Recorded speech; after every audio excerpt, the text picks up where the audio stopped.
Mr. John Trudell.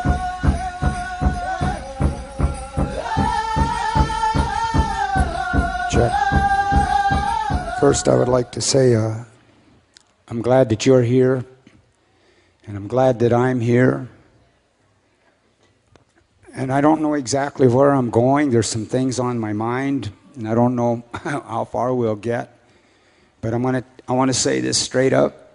I'm crazy, all right? No, I really am. But I'm gonna tell you this so that if I say something that you don't agree with, that's what it is, all right? I'm not trying to start anything with anyone. And I want to speak to you tonight. Whatever all these identities and these things are, I want to speak to you as a human being. As human beings, because I think we're in a dimensional reality where we don't communicate as human beings, we don't identify as human beings because of the way the distortions and the imprintings have been layered and imprinted into our consciousness. So as a human being, because I think what technologic civilization does is a part of its mining process is to suppress and erase the memory of the human being from us and turn us into citizens and turn us into race and culture and class, turn us into gender, turn us into all of these other things that they then turn and make divisive. We're human beings. And I think that's a piece that's missing in whatever's going on is us acting from the consciousness and perceptual reality of a human being. Now I want to talk about maybe alternative energy. As human beings, our bone, flesh, and blood is made up of the metals, minerals, and liquids of the earth. We are shapes of the earth. As all things of the earth are made up of the same DNA, same metals, minerals, and liquids. We are all shapes of the earth. Human, we have being. Our being comes from our relationship to the sun, sky, universe. All things of the earth have the same relationship to sun, sky, universe. All things of the earth have being. Being is energy. Energy. Everything is about energy. Spirit, everything is about energy. Everything that is going on in this dimensional reality is about energy. In our human form as human beings, our Creator gave us intelligence. We were born, we entered into this dimensional reality with intelligence.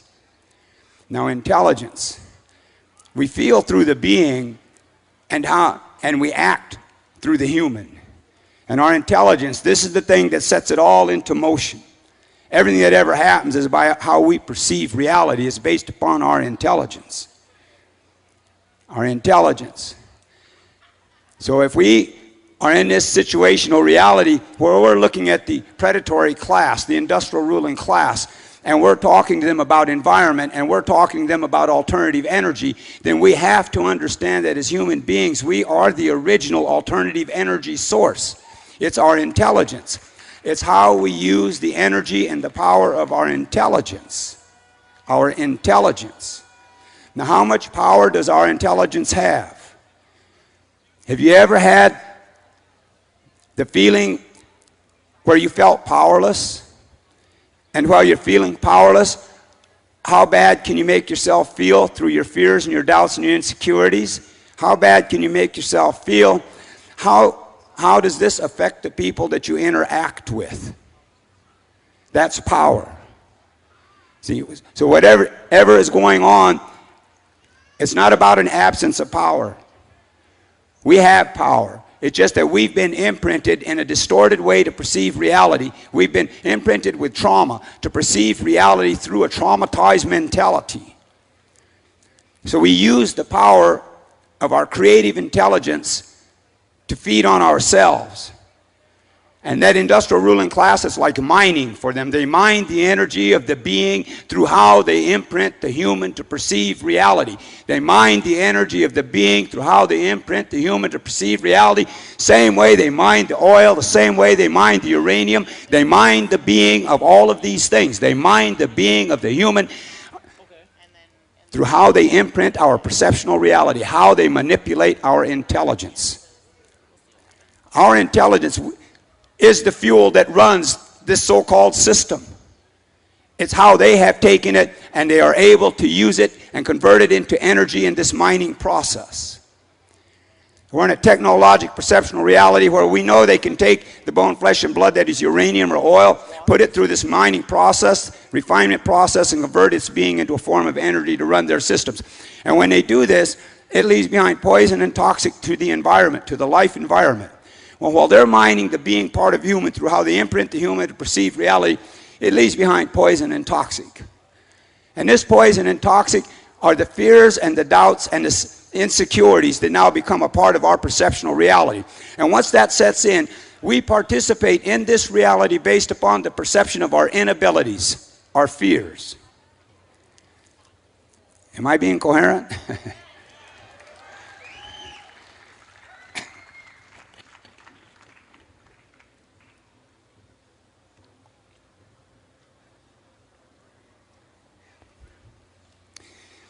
So everything is about energy.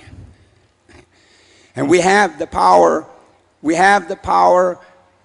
to manifest our fears and our doubts and insecurities, and it keeps us off balance. It happens all the time. Keeps us off balance. No matter what mask we put on, that little off balance is in there. See, and when we're dealing with energy, the changes that we want to make in this technologic society, we have to synchronize our own energies, because if our energies are off balance and distorted, then the solutions we create will be off balance and distorted.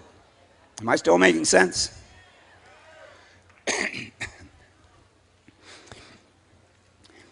So understanding in our quest for spirituality, we are spirit. We're it. We want to find a spiritual way and show respect to the spiritual creator and the Mother Earth and all of the goody things that we represent, then show respect to our creator by respecting the intelligence our creator gave us and use it in a healthy, clear, coherent, and responsible way. That's what spirituality is about. It's about responsibility. About responsibility. It's about synchronizing the energy, and if we're out of sync with the if our feelings are out of sync with what our thoughts, how our mind is interpreting our feelings and projecting it out there as distorted thoughts, if we can't synchronize that, then the mining process continues to work. It continues to consume the energy, the being part of human. It's here to eat the being part of human. It's like spirit eating. But we are being mined the same way the oil and the uranium and all of the other things that are being mined, because we all represent the same energy source. It's just that the package and the containers are different. And they feed off of all of it. Now, the power of our intelligence. Now, and I'm not trying to start anything, all right? But I got to say it because I just am compelled. I think we need to challenge certain of their concepts. See, I don't think civil disobedience, violent or nonviolent, I don't think it's enough. I don't think fighting is enough. I don't think demonstrating is enough. What I think is it's time for us to understand to not cooperate with them. This is about non-cooperation. This is about taking the power of our intelligence and use it clearly and coherently rather than chaotically and distortedly, because every time we do that, we're cooperating with them, no matter how good our intentions. The ways of cooperation, all right? Now I want to use some words because, you know, we're a part of energy. We're a part of a vibratory reality. And when we think, we project electromagnetic thought. When we say words, we're putting sound to go with that thought, that energy. We're putting sound out in the vibratory reality. And I think it's about the synchronization of sound. It's the fine-tuning. And this mining, this industrial predator ruling class understands this mining process. So we have been imprinted. We have been imprinted with words that I think neutralize, all right?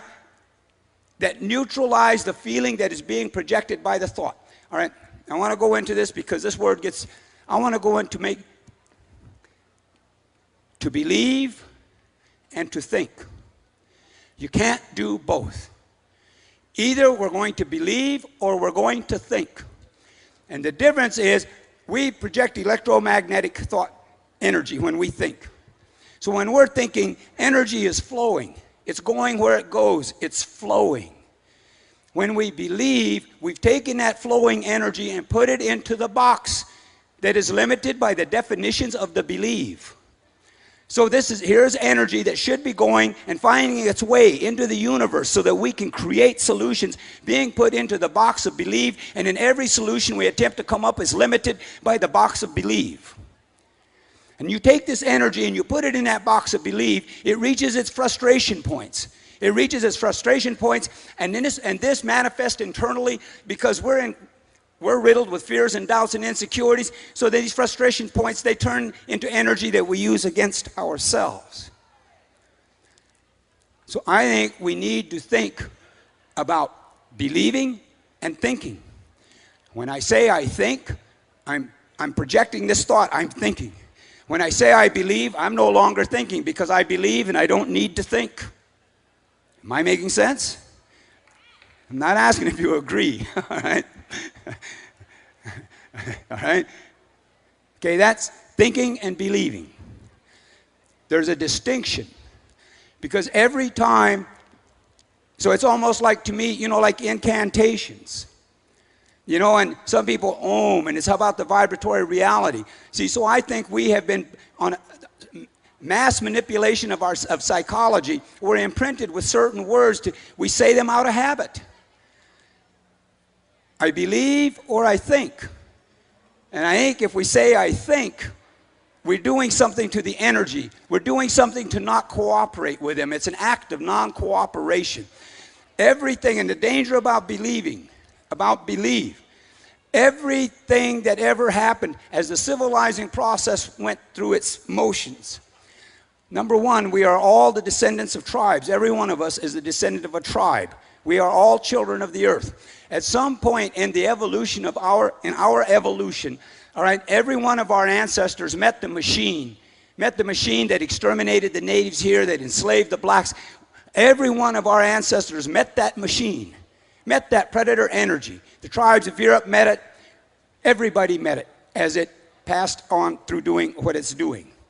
And it used violence, terror, and trauma, all right, to imprint into our consciousness to believe that their way was better. To believe because we refused to believe in the beginning. So they used this terror and this genocide and this trauma as a part of a mining process to get us to believe reality the way they wanted us to believe it. So now we take this about believing. We take this about believing. Every negative thing that we feel about ourselves, every negative self-image that we have, every fear that eats us that we have, we believe these things about ourselves. And if we look at every one of these things was imprinted into our consciousness by someone else. We didn't think it up by ourselves. So anyway, that part.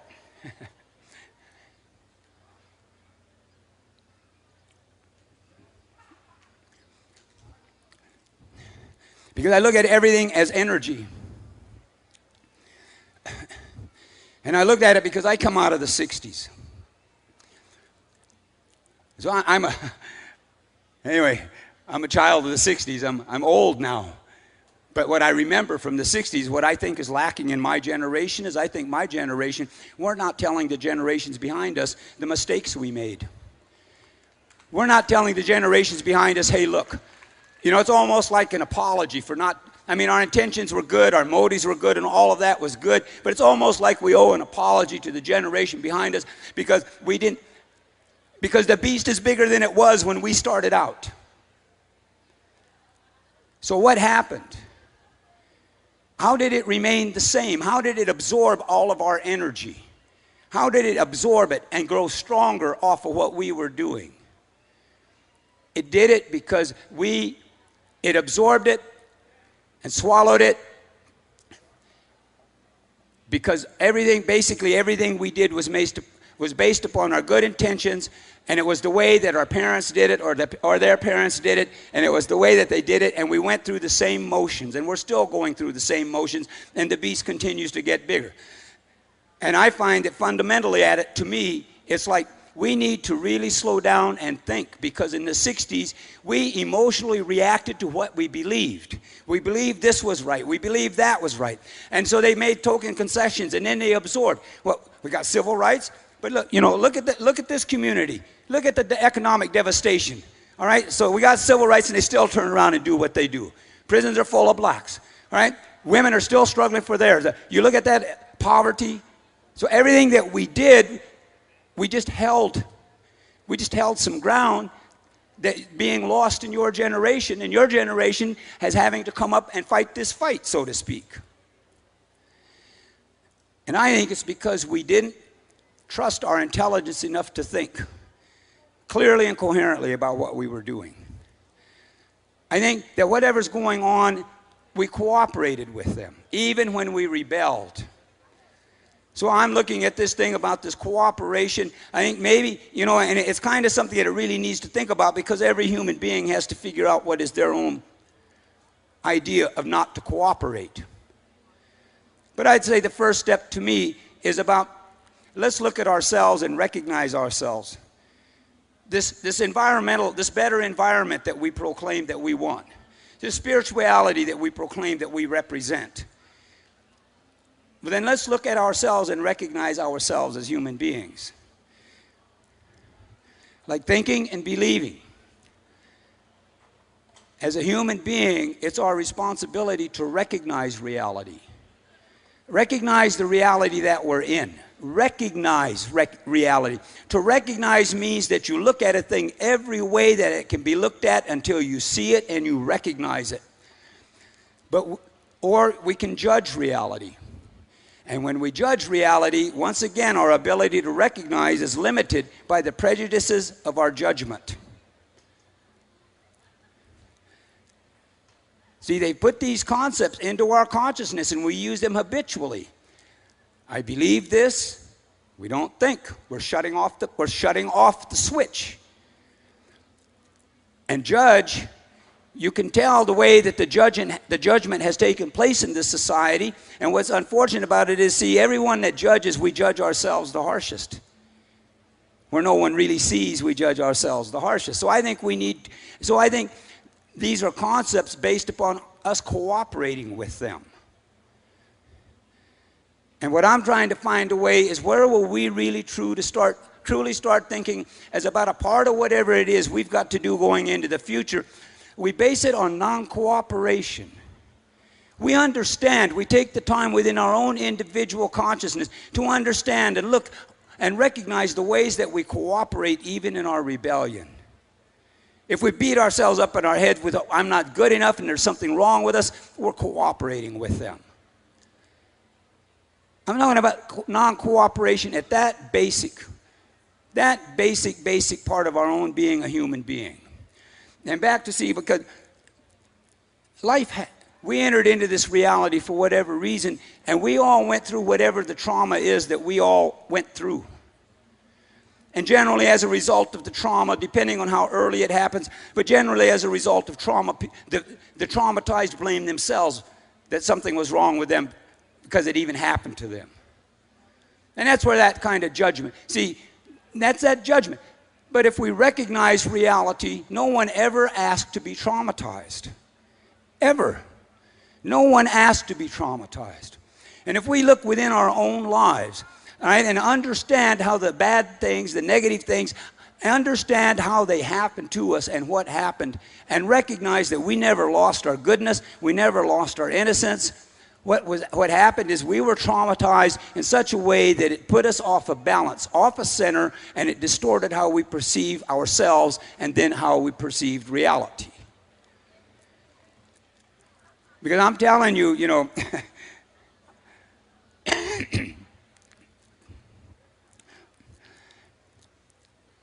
what's needed is a new infusion of energy.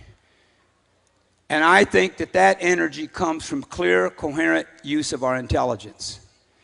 These things that we say, we respect spirituality, then respect our intelligence. Use it clearly and coherently. Take care, that is our spiritual responsibility, because everything that we create in this reality, we manifest it through how we perceive reality. We manifest it through our intelligence. Now, I don't know, I want to read.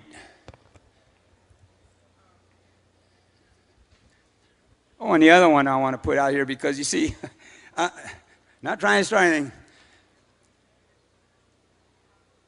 But Obama did a really good job of imprinting certain brainwash illusions in the consciousness of the people who were desperate to believe.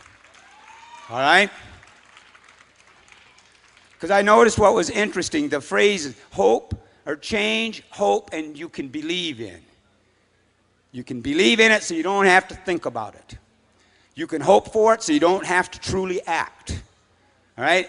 And the change, nothing changed. All right? Skin color of the predator reptilian that is running the show. All right? That's all that changed. But you get to the basic behavior pattern, nothing really changed. And I want to go to this because, see, I know I'm treading on fine lines here because hope and believe, we got a lot tied up, invested in that. You know, we're putting a lot of our energy into that, and I think it's feeding it into a void. But hope, Pandora's. The gods gave Pandora the box of evil, told her not to open it because it had the 7 evils of the world in it, and it had hope. But Pandora went ahead and opened it, so the 7 evils of the world came out, and then hope came out. And the God said, well, hope came out. That's to help you cope with the evil. No, that's the box of evil, and hope came out of it. You know, basic reality, it's not the box of evil and hope. It was the box of evil. So it makes me think, well, what's the role? What's this hope thing? What's this whole concept? It's like a sedation. It's like it sedates our thinking process. If I'm going to hope, it's like waiting to be served. You know, there are times when we say, I hope this, and we could say, I trust, or I pray. Things that activate the thinking process. Things that activate the thinking process.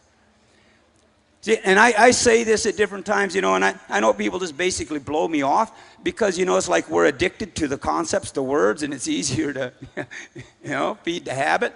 But a lot of times we use words out of habit. See, and when we use words out of habit, not truly understanding the vibrational realities to them and the meaning to them, then we really don't understand what we're saying. It's the language, it's a distortion of sound and altering of vibration, so we should understand the sounds that we make. You know, I put these out there like democracy. All right? You know, Stefan, democracy. Hey, you know, democracy. What does it mean? It means the right of the entitled to have their majority rule thing. Democracy. We need to go beyond. This is what I'm saying about non-cooperation. We need to think outside of what they gave us permission to think about. We need to think like human beings for the welfare of the earth and for the welfare of the coming generations. We need to think outside of the prison that they have put our minds into. We need to understand the language that we use a little bit better. You know, and you look at it, because it's theoretical democracy, it's not, when it's practiced the way it's supposed to be practiced, then that's the utopia. No, democracy does exactly what it is supposed to do. It creates an illusion. It creates an illusion that you got a voice, that you have a say. It creates the illusion, see? And then by the time your grandchildren catch on, see, it repeats the same illusion because, you know, I can tell the same lie over and over and over. And they trade the illusions of progress. Understand this. There's an industrial ruling class on this planet. They own democracy. They own socialism. They own fascism. They own communism. They own it all. They own every bit of it. You go to any one of these societies, any one of them, and they have a ruling class. And they do have a ruling class. They have a privileged class. They have a privileged state. They buy from the industrialist. They plunder, you know, they may say to the workers and whatever, well, we've got a better deal for you than that. But really, they're just these big corrals. Right? They use religion and government as these huge corrals, and they herd us into these corrals, and then they feed off of our energy. And they have us quarreling about which one is better than the other. Which vampire is the best? That's how this is about energy. Am I getting too nuts? Yeah, all right. Well,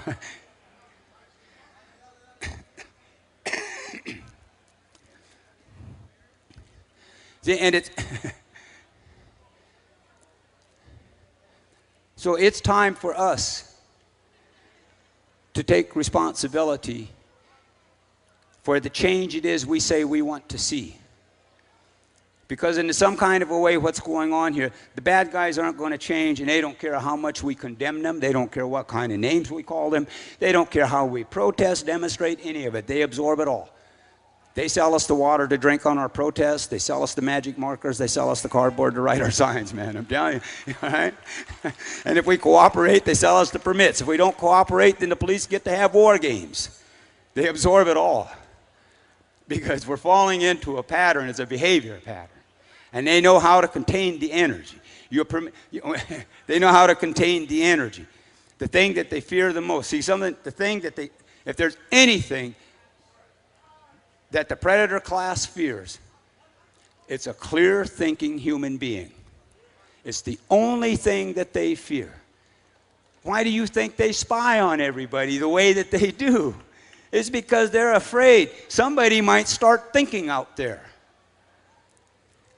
And that's the only thing that they fear, is because we're now cutting off the energy for them to feed off of. We still got to participate, but we don't have to believe them. It's how we think. We have to take responsibility for thinking for ourselves because, it's convenient to have a bad guy to blame. It's very convenient, but it doesn't change anything. And I think when we blame the bad guys, when we go out and we blame the bad guys, but we're still disrespecting ourselves by feeding our energy to fears and doubts and insecurities when we're not sure, when we don't respect our Creator enough to truly understand our Creator didn't make us bad. That we have value. See, this is our way out, is understanding our own value as human beings. Because I think that whatever's going on in this dimensional reality, everything's about energy. Number one, I think that time is, this concept of time, I think it's on our side. I think the environment is on our side. The question to me is, are we on our own side? That's the real question. Are we giving ourselves an out because we got bad guys to blame? See, that's the danger about having the bad guy to blame, because then we let ourselves off the hook. We don't have to give our best. We can emotionally react and put our energy out there and create the illusion that we're really doing something besides feed our energy to the system, to the machine itself. Or we can take responsibility and be the change. It's like we got to light it up one light at a time, and we're all a light. Each one of us is a light. It's the energy we bring. The energy that we bring, and understand that we bring energy. We are alternative energy. And we need to take ourselves seriously about this. If we're going to say to the bad guys, all right, you're destroying the climate. Hey, we're the ones buying the CDs and the iPods. So we got to look at how all of this stuff works. We still got the convenience of somebody to blame, but they can only operate the way they operate if we're not taking responsibility ourselves, for ourselves. And I'm not saying trying to trash the iPods or any of that, but I'm saying, what I kind of notice is the excessive need. They make a new iPhone 4 or something, and how many people are out there getting it? The iPad. And they already got a computer. They already got a phone. All right, anyway, it's how they have us, this overconsumpting. So if we're serious and we're for real about challenging who I'm going to call the bad guys, then we have to really become real to ourselves. And I think that process happens by us recognizing that we are human beings. To think like a human being. Not to think like a minority or a gender or a class or a race. To think like a human being first. We are human beings first. And then everything else is secondary, because if we weren't a human being, none of the rest of it would be there. All right, I'm going to close this up. I'm going to read maybe a poem or two. And that's as coherent as I could be, and I'm getting lost. So,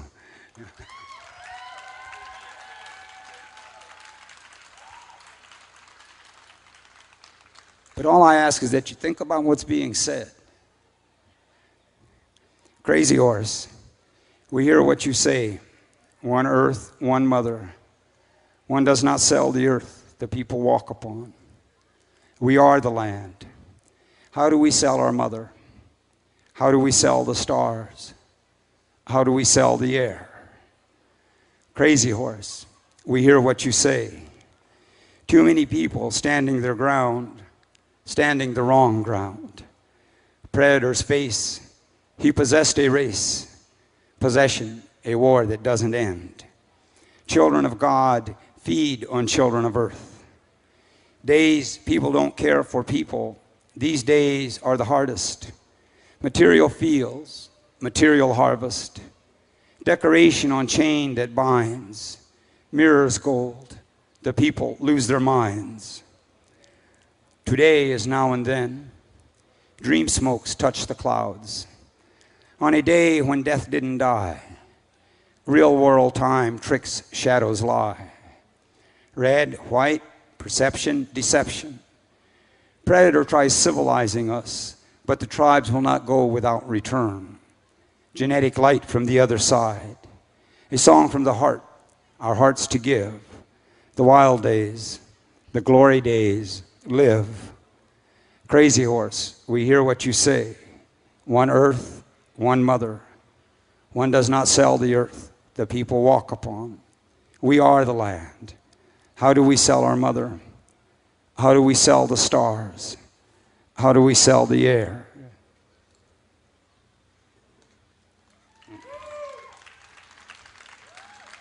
So,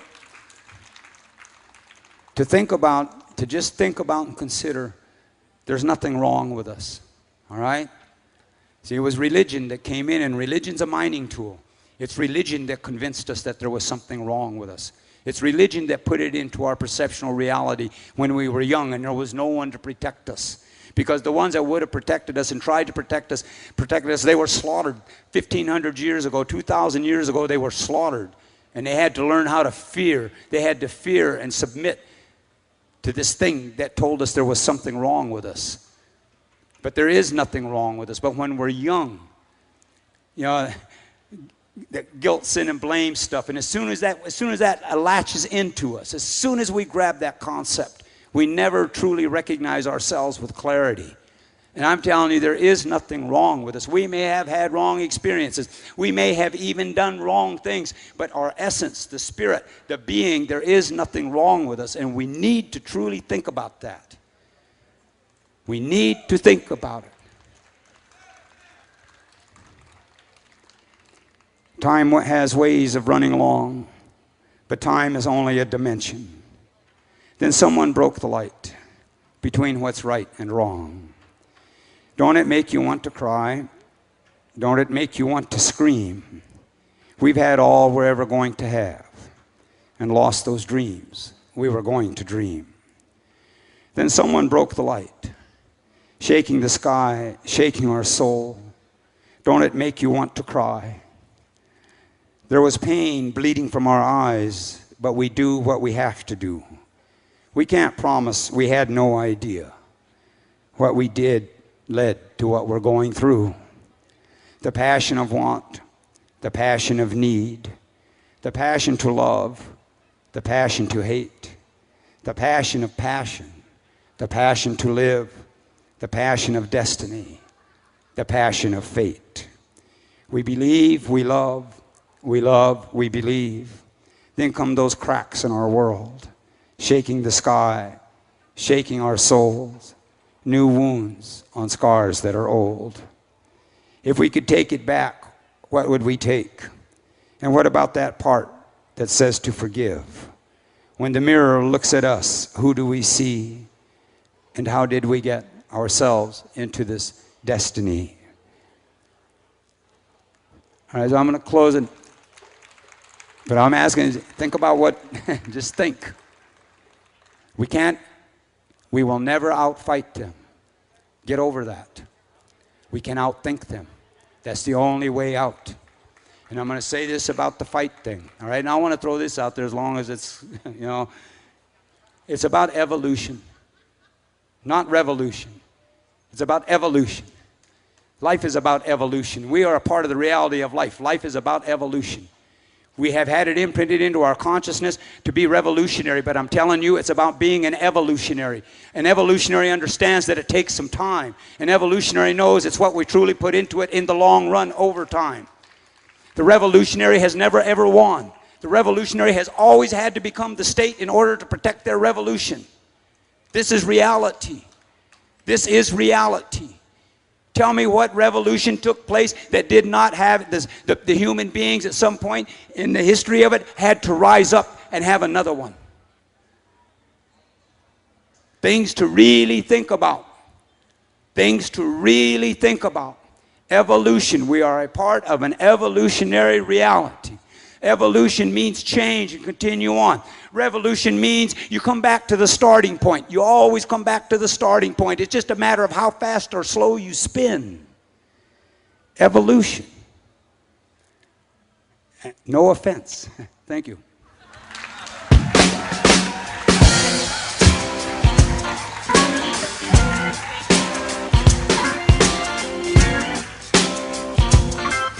Ladies and gentlemen, one more time for John Trudell. For those of you that are interested in some of John Trudell's work, over here in the corner, the lady in the turquoise. Dream visions and dreams. Freedom, living strongest desire. The little people listen with a fancy step.